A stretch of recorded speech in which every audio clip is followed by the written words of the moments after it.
My name is Chloe, and until last year, I thought I had a pretty normal family. I'm 32 years old and work as a sales manager at Northstar Construction. I've always been the responsible one, the one who followed all the rules, got good grades, and landed a stable job.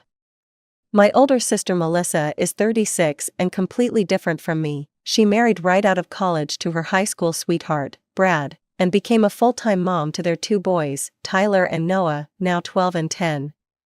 I remember the day Melissa called me crying so hard I could barely understand her. Brad had packed his bags and left her for his coworker Jennifer. Just like that, 15 years of marriage over. He said he hasn't been happy for years. Chloe, she sobbed through the phone. How could he do this to me and the boys? That night, I drove to her house and found her sitting on the kitchen floor surrounded by tissues. The boys were locked in their rooms, confused and upset. What am I going to do? Melissa asked, her eyes puffy and red. I haven't worked since before Tyler was born. Brad was the one who paid for everything. We'll figure it out, I promised, though I had no idea what that meant at the time. Turns out, Brad didn't want to figure anything out.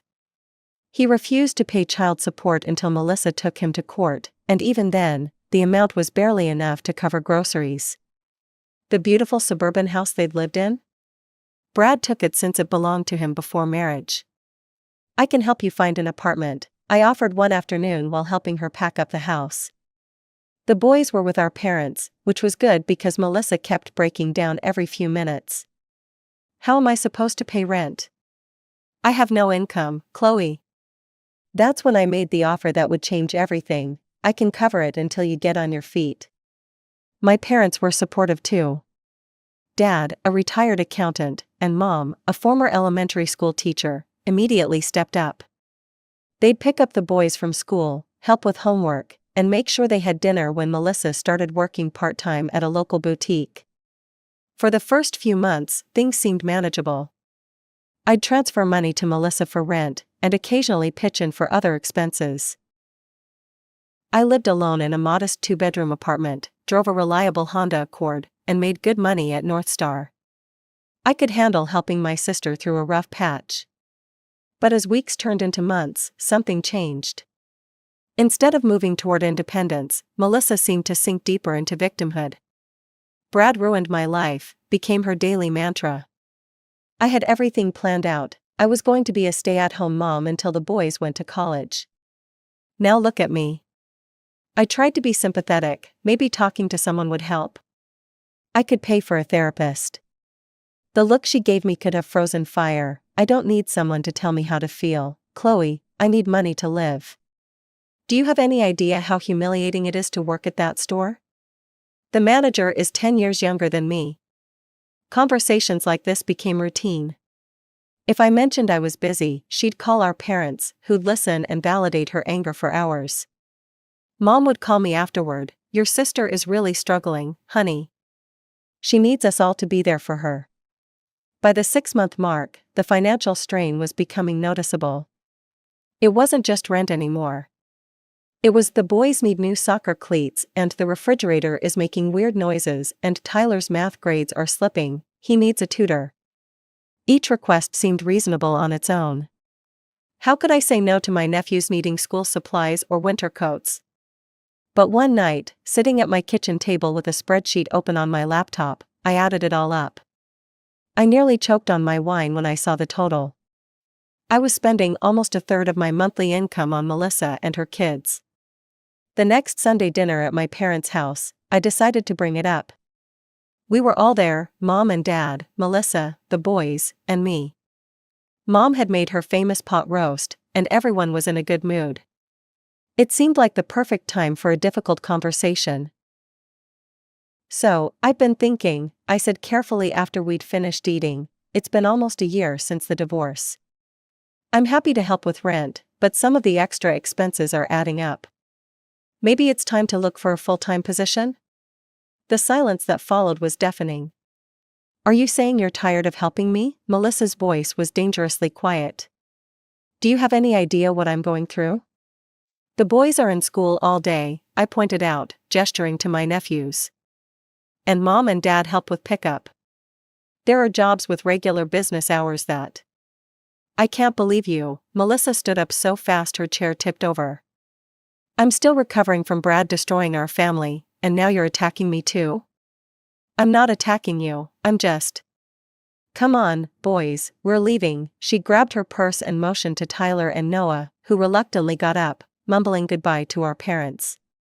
The front door slammed so hard the family photos on the wall rattled. I looked at my parents, expecting at least some understanding. Instead, Dad frowned deeply while Mom shook her head. How could you be so selfish, Chloe? Mom asked. Your sister is a single mother of 2 boys.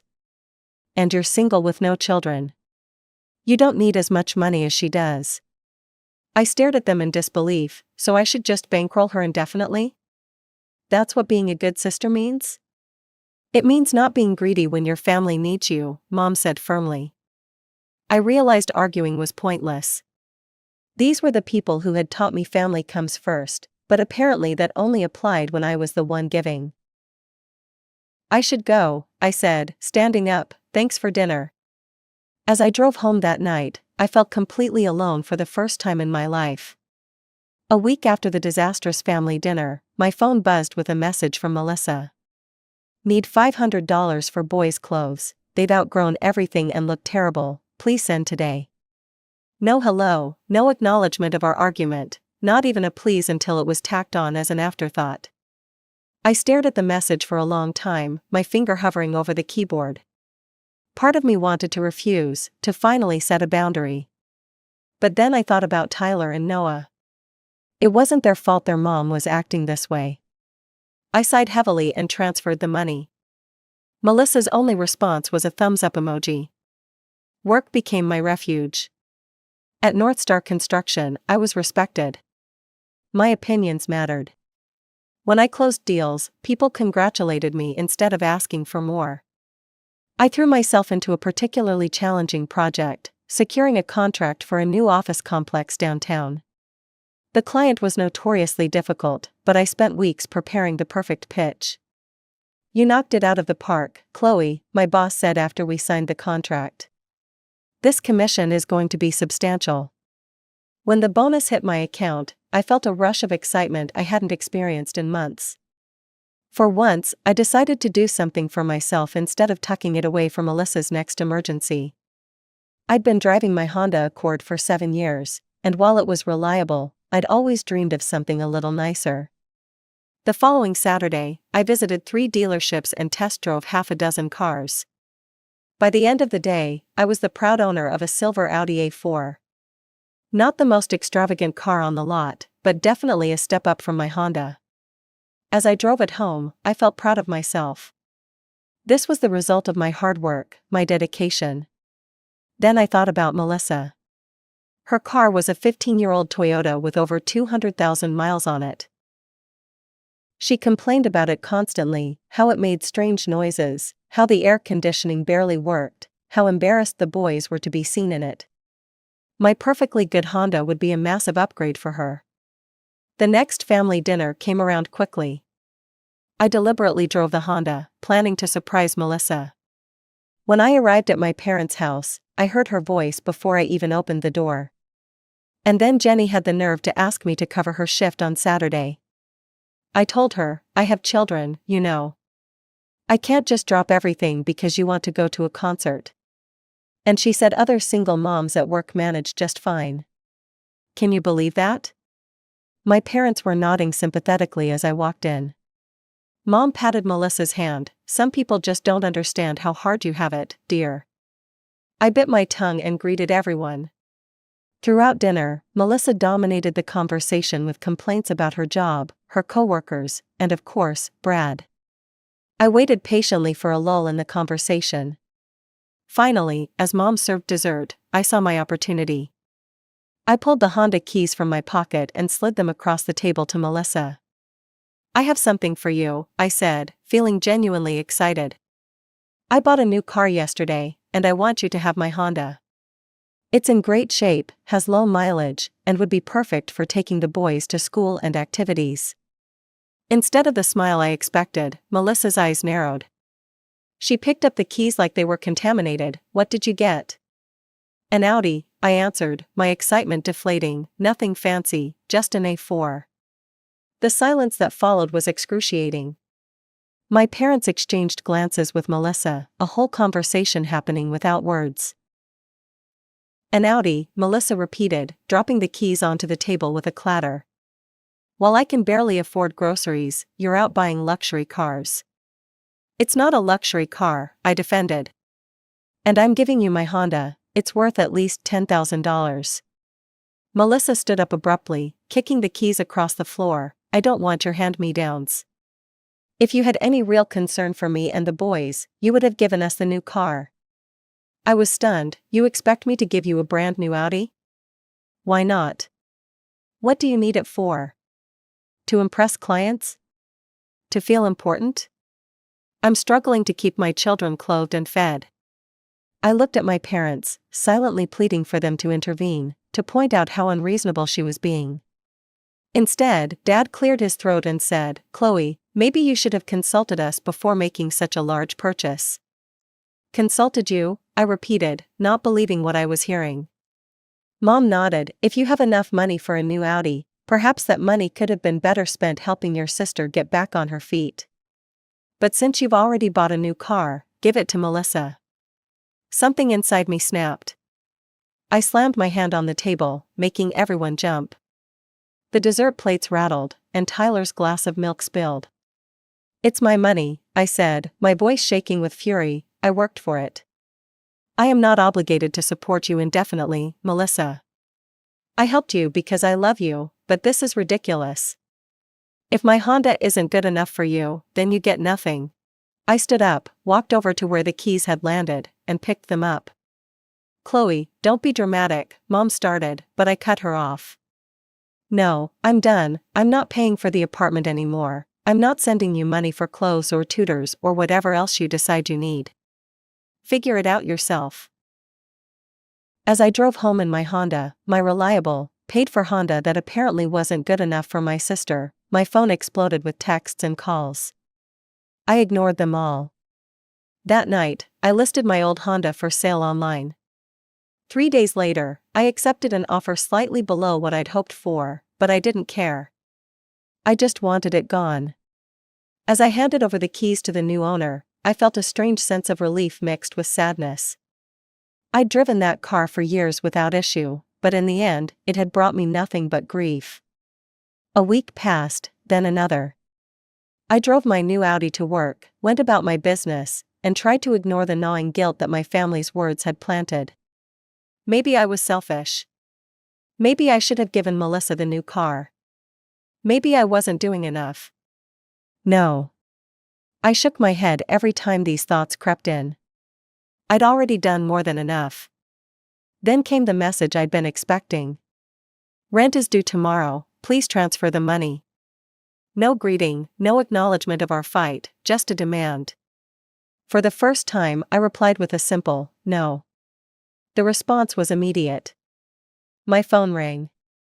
I declined the call. It rang again. I declined again. Then came the barrage of texts. What do you mean, no? Are you seriously going to make me and the boys homeless? I can't believe you're doing this to us. Mom and Dad are furious with you. I turned my phone off and went to bed early. The next morning, I woke up to 27 missed calls and over 50 text messages from Melissa and my parents. I deleted them all without reading and got ready for work. This was the first time in my adult life I'd stood up to my family, and despite the anxiety churning in my stomach, it also felt strangely freeing. That evening, the pounding on my apartment door started around 7 p.m. I knew exactly who it was. Part of me wanted to pretend I wasn't home, but I knew this confrontation was inevitable. Better to get it over with. I opened the door to find Melissa, Mom, and Dad standing there, all with identical expressions of righteous indignation. They filed in, none of them taking the offer to sit down. Mom spoke first. Chloe, this has gone far enough. Your sister needs to pay her rent tomorrow or she'll be evicted. That's not my problem anymore, I replied, crossing my arms. Not your problem, Melissa's voice rose to a shrill pitch. You promised to help me, you said you'd pay my rent. I've been paying your rent for nearly a year, I pointed out. Along with clothes for the boys, tutoring, appliances, and everything else you've asked for. I've spent thousands of dollars helping you. So what? You have the money, Melissa shouted, you bought a brand new car just last week. With my money that I earned. And when I tried to give you my perfectly good Honda, you threw it back in my face. You literally threw the keys on the floor. Because you were flaunting your new car while I'm struggling. I took a deep breath. Melissa, you're not struggling because of me. You're struggling because you refuse to get a full-time job, because you spend all your energy complaining about Brad instead of moving forward, and because you expect everyone else to solve your problems for you. We're family, Mom said, as if that explained everything. Family helps each other. I have helped, for a year. But it's never enough, is it? No matter how much I give, you all act like I'm some selfish monster for having anything for myself. Because you're single with no kids, Melissa snapped. What do you even need money for? I stared at her in disbelief. To live my life? To save for my future? To enjoy the fruits of my labor? Why is that so hard to understand? Because you're being selfish, Melissa was almost screaming now. I need that money more than you do. Then earn it, I said quietly, like I did. For a moment, nobody spoke, then Mom broke the silence. If you don't help your sister, Chloe, you're not the daughter we raised. We raised you to care about family. No, you raised me to be Melissa's ATM, I retorted, and I'm done with it. Fine, Melissa spat, keep your precious money. But don't expect to be part of this family anymore. If being part of this family means being exploited and taken for granted, maybe that's for the best, I replied, surprised by my own calm. You'll regret this, Melissa hissed as they moved toward the door. When you're old and alone with nothing but your money, you'll regret choosing it over your family. I'm not choosing money over family, I said, I'm choosing self-respect. The door slammed behind them, and I collapsed onto my couch, exhausted but strangely peaceful. For the first time in months, I felt like I could breathe freely. The guilt was still there, but it was overshadowed by the relief of finally setting boundaries. Over the next few weeks, I heard through mutual friends and relatives that Melissa had been forced to move out of her apartment. She and the boys had moved in with our parents, which seemed like the arrangement that should have happened from the start. She was still working part-time at the boutique, and our parents were effectively supporting her, just as they'd expected me to do. According to my cousin Rachel, they were all telling anyone who would listen what a terrible person I was, how I'd abandoned my sister in her time of need, how I cared more about fancy cars than family, how I'd always been the selfish one. A month after our confrontation, Rachel invited me to coffee. I wanted to check on you, she said. Your parents are saying some pretty harsh things, and I wanted to hear your side. I told her everything, the year of paying Melissa's rent, the constant demands for more money, the car incident, all of it. Rachel nodded thoughtfully. You know, I've always thought Aunt Karen and Uncle Jim babied Melissa too much. Well, for what it's worth, I think you did the right thing. You can't set yourself on fire to keep someone else warm. That phrase stuck with me. It perfectly described what I'd been doing, burning through my resources, my boundaries, my self-respect, all to keep Melissa comfortable in her victimhood. Thanks, Rachel, I said, that means a lot. As I drove home in my Audi, which I now enjoyed without guilt, I realized something important. I wasn't alone after all. My parents and sister might have turned their backs on me, but I still had people in my corner. And more importantly, I had finally chosen to stand in my own corner. 6 months passed. Summer turned to fall, and fall gave way to winter. The holidays loomed, and with them, the question of what to do about family gatherings. Would I be invited? Would I want to go if I was? I hadn't spoken to my parents or Melissa since that night in my apartment, though not for lack of trying on their part. About 2 months after our confrontation, the messages started changing tone. No longer angry demands, they became guilt trips. The boys miss their aunt, Mom texted one day. Tyler asked about you at breakfast, Melissa wrote another time. I didn't respond. I knew what they were doing, using the boys as emotional leverage. It hurt to think about my nephews, to wonder what they'd been told about why Aunt Chloe wasn't around anymore. But I couldn't cave. If I showed any weakness, any willingness to engage, I'd be right back where I started. Work continued to be my salvation. I threw myself into projects, landed new clients, and received another promotion. My bank account was healthier than it had ever been, now that I wasn't supporting 2 additional households. I started taking better care of myself too. I joined a yoga class, reconnected with old friends I'd neglected during the Melissa crisis, and even went on a few dates, though nothing serious developed. For the first time in years, I was putting myself first without guilt. In early December, I ran into my nephew Tyler at the mall. He was with a friend, no sign of Melissa or Noah nearby. When he saw me, his eyes widened, and he hesitated before approaching. Aunt Chloe, he said cautiously, as if unsure I'd acknowledge him. Tyler, I gave him a warm smile. How are you, buddy? I'm okay, he said, shuffling his feet. We're living with Grandma and Grandpa now. Mom complains a lot, Noah and I share the guest room. I nodded, not wanting to say anything negative about his mother, and how's school? Good, I made the basketball team. A small smile crossed his face. Coach says I might start next game. That's fantastic. I'd love to come watch sometime if that's okay with you. His face lit up. Really? That would be cool. Our next game is Thursday at 4:30. I made a mental note, I'll try to be there. I kept that promise. I sat in the back of the bleachers, watching Tyler play. He was good, lanky and quick, with natural athletic ability. When he scored his first basket, I cheered loudly, and his head turned in my direction. The smile he gave me was worth any potential awkwardness with Melissa. After the game, I waited outside, unsure if I should approach. Tyler made the decision for me, jogging over with his gym bag. You came, he said, sounding genuinely surprised. I said I would. I gestured to the parking lot. Is your mom here? He shook his head. Grandma brought me, she's waiting in the car. I followed Tyler to a familiar sedan, where my mother sat in the driver's seat. When she saw me approaching with Tyler, her expression was unreadable. Hi, Mom, I said simply when Tyler opened the passenger door. She looked at me for a long moment. Chloe, what are you doing here? I ran into Tyler at the mall. He invited me to his game.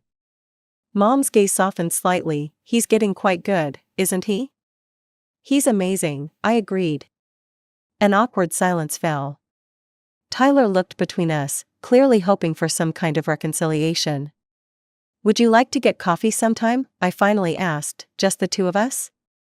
She hesitated, then nodded. I'd like that. We agreed to meet the following week.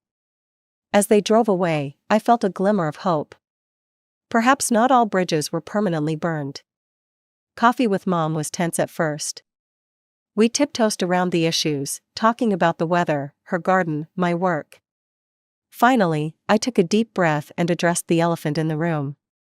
I miss you and Dad, I said, and the boys. But I can't go back to how things were before. Mom stared into her coffee cup. Melissa is still struggling.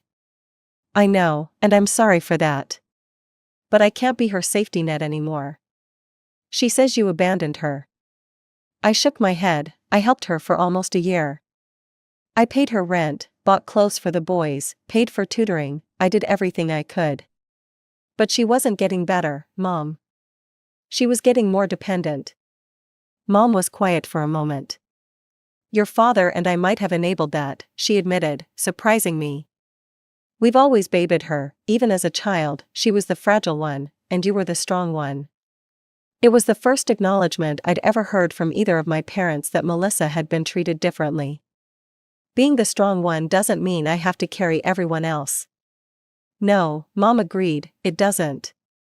And perhaps we expected too much from you. It wasn't a full apology, but it was a start. We agreed to have dinner, just the four of us, me, Mom, Dad, and Melissa, to try to clear the air. I was nervous but hopeful. That dinner never happened.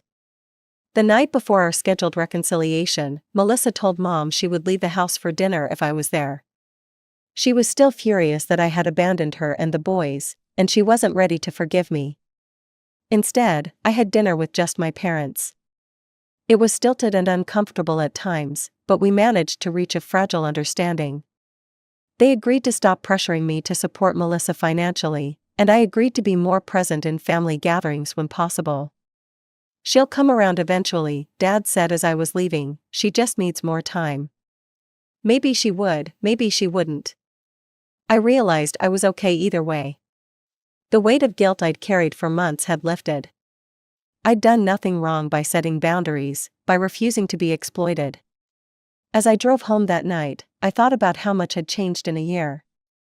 I'd lost the unwavering support of my family, but I'd gained something more valuable: self-respect.